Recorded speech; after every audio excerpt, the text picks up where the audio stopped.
With just a few days remaining before schools are scheduled to reopen, many are concerned about the risk COVID-19 poses to children, especially given the fact that Jamaica is now in the community transmission phase of the pandemic. The country will learn late Monday what restrictions are to be implemented due to the community spread of the novel coronavirus COVID-19 in Jamaica. Marlon Samuels has more in this report. Minister of Health and Wellness Dr. Christopher Tufton declared community transmission of COVID-19 in Jamaica on Friday, September 4. Community transmission means there is no clear source of origin of the infection. In making this declaration, we are alerting the public that the transmission of the virus can no longer be easily traced from one member of the population to the other, and that the concern for the transmission for COVID-19 is now island-wide.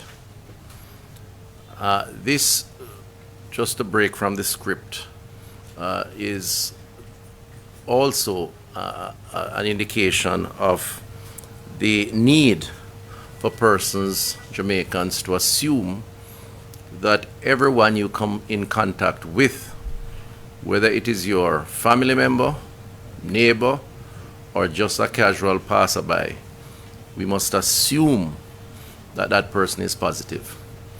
And that hopefully will encourage all of us to take on the individual personal responsibility of wearing the masks, sanitizing, and of course practicing the physical distancing that has been a standard feature of the protocol and the orders that we have put out. According to Dr. Tufton, Jamaicans will see a sharp increase in the number of cases reported in the next 6 to 8 weeks. The majority of those infected will not have symptoms that require them to be hospitalized. Those who are vulnerable might need to be those over a certain age, those who have comorbidities, hypertension, diabetes, cancer, cardiovascular disease. Those persons are the persons, or persons who live in communities where they don't have basic amenities, running water, dense populations, inadequate housing, institutions, the prisons, the infirmaries. Those are categories of individuals or situations that would be considered to be vulnerable. Chief Medical Officer Dr. Jacqueline Biswesor Mackenzie says there was a dramatic increase in COVID-19 in the last week of August. She says at this time, 40% of communities across Jamaica have active COVID-19 cases. At the beginning of August, when we were looking at our active cases, we were not seeing our active cases involving so many parishes. Now we are seeing that our active cases are spread across all parishes. As a matter of fact, I think we have 783 communities island-wide, and we have active cases in 311 of these communities, which is now just about 40% of communities are affected. Concerns are mounting that widespread community transmission is a clear and present danger of further spread linked to the reopening of schools. Even as policymakers decide if and how to reopen schools and daycares, parents and caregivers are weighing the risks and approaches to schooling their children.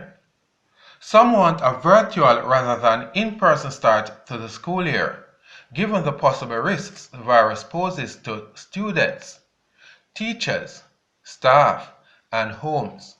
Early discussions with the Prime Minister and based on the recommendations of the health team will see measures introduced as early as Monday of this week. That would be Monday, September 7th, 2020. And some of these new measures will include an increase in curfew restrictions, maybe between 5 a.m. to 7 p.m. or between 7 p.m. and 5 a.m. And these restrictions would apply across the country, across the board, island-wide. An increase in the stay-at-home orders for the elderly, and we will define the age that we consider is appropriate at this point in time, but the fundamental change would be the stay-at-home orders for that age cohort. Re-emphasis on the work from home orders for the private and public sector.